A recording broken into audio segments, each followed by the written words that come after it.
ආයිබෝන් ස්පාකර්ස්. ඉතින් ඔන්න අදත් ඔයාලා එකතු වන්නේ ස්පාකර්ස්ට. ඉතින් අද අපි කතා කරන්න යන්නේ Canva එක භාවිතා කරලා කරන් යද්දී අපිට වැදගත් වෙන තවත් එක් tool එකක් ගැන. ඉතින් මේකෙදී අද වීඩියෝ එකේදී මම කතා කරන්නේ ඔයාලා දකිනා වගේම drawing tool එක ගැන තමයි අද කතා කරන්නේ. ඉතින් මොකද්ද මේ drawing tool එක? කොහොමද අපි මේක use කරන්නේ? මේක අපි Canva එක තුල අපි හොයාගන්නේ කොහොමද කියන එක ගැන අපි කතා කරමු. අපි වැඩි දනෝ ගිහින් යමු වීඩියෝ එකෙන් බලමු. මොකක්ද මේ ඩ්‍රෝවින් ටූල් එක කියන්නේ කියලා. ඒ වගේම තමයි තාමත් මාව සබස්ක්‍රයිබ් කරලා නැත්නම් දැම්ම ගිහින් පල්ලෙහා තියෙන සබස්ක්‍රයිබ් බටන් එක ක්ලික් කරලා වීඩියෝ එකක් දාපු සැනින් නොටිෆිකේෂන් මාර්ගෙන් දැනගන්නත් ඔයාලා පල්ලෙහා තියෙන නොටිෆිකේෂන් බෙල් එකත් ඔන් කරලා තියාගන්න. ඒ වගේම තමයි වීඩියෝ එක හොඳ නම් ලයික් කරන්නත්, ඒ වගේම තමයි කමෙන්ට් එකක් දාන්නත් අමතක කරන්න එපා. හරි අපි එන වීඩියෝ එකේ හම්බෙමු.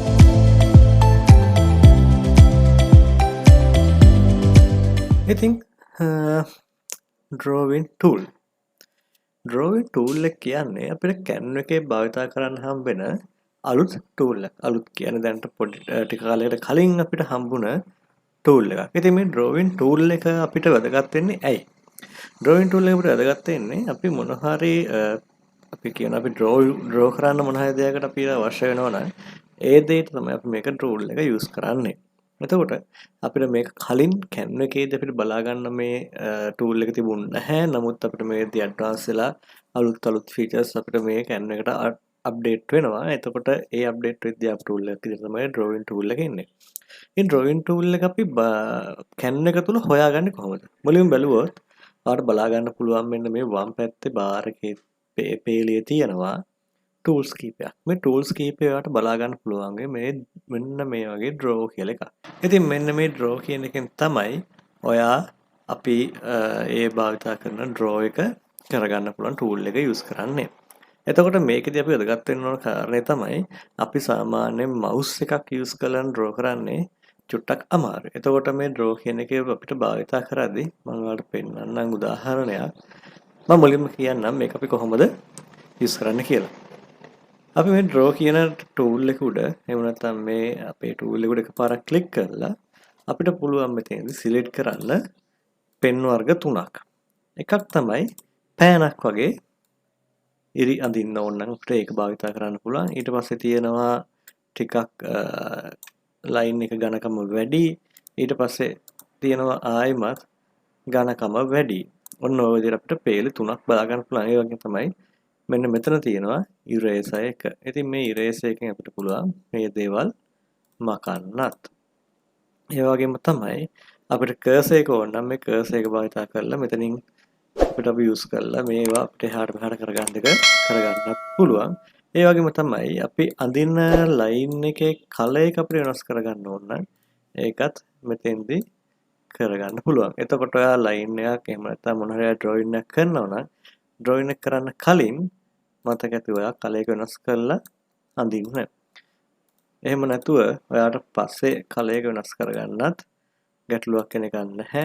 අපි බැලුවොත් ඔව් එහෙම color එක වෙනස් කරාට වෙනස් වෙන්නේ නැහැ. ඒවට පේන්නේ නැති එහෙම color එක වෙනස් වෙන්නේ නැහැ. එතකොට අනිවාර්යයෙන්ම කරන්න ඕනේ මොකද්ද? මුලින්ම color එක තෝරන්න. පස්සේ ඔයාගේ drawing එක ඇඳ ගන්න. හරි. ඊට පස්සේ ගත්තොත් ආයෙම ගත්තොත් මෙන්න මෙතන තියෙනවා අපිට setting එක. මෙන්න මේ setting වලින් කරන්නේ අපේ weight එක. ඒ කියන්නේ අපි line එකක් අඳිද්දී line එකේ weight එක අපි කොච්චර කියන්නේ අපේ line එක කොච්චර ඝනකම් වෙන්න ඕනද කියලා බලන එක. ඉතින් පේනව නේද මම මේ භාවිතා කරා weight තුනක් මෙතන අපිට දීලා තියෙනවා මෙයාලා suggestion විදියට සහ අපිට පුළුවන් මේක ඕන නම් මේක custom කරලා වැඩි කරගන්නත්. ඉතින් මෙතෙන්දි මම පොඩ්ඩක් කර පෙන්නන්න. ඔයාලට පේනව නේද? මේක custom කරාම එන විදිය. ඉතින් මේක අපි බලමු තව ටිකක් වැඩි කරලා.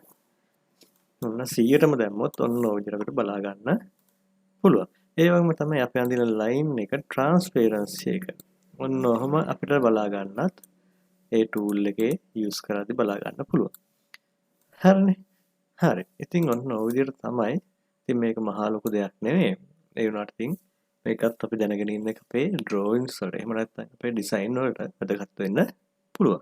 ඔයා drawing ඉගෙන ගන්න කැමති කෙනෙක් නම් ඔයාට මේ tool එක ගොඩක් ලේසියෙන්ම පාවිච්චි කරන්න පුළුවන්. මොකද මේක free version එකෙත් අපිට බලා ගන්න පුළුවන් නිසා.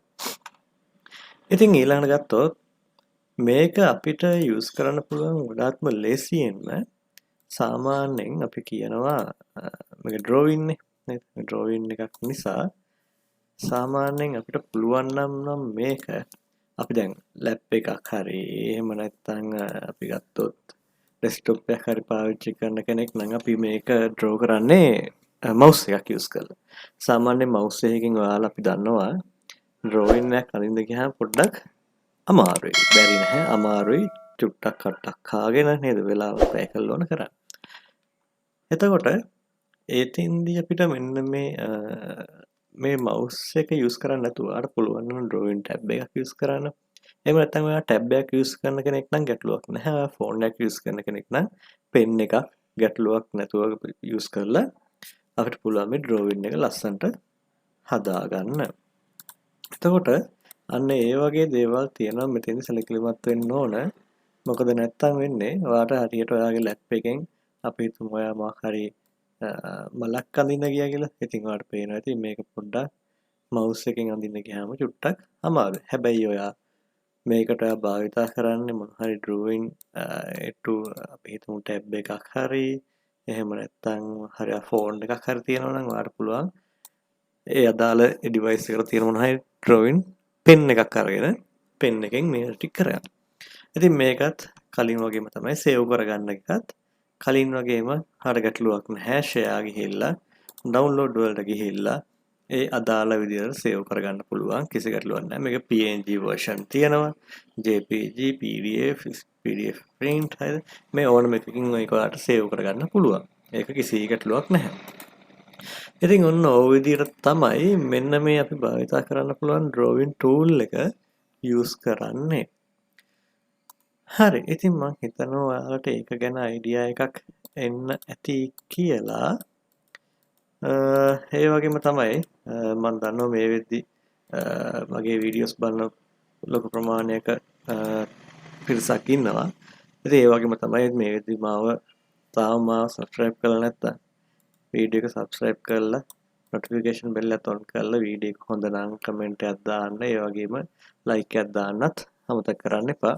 මොකද ඔයාලා දෙන support එකෙන් තමයි මම තව ඉස්සරහට වැඩිපුර වීඩියෝස් ගේන්නේ. හරි.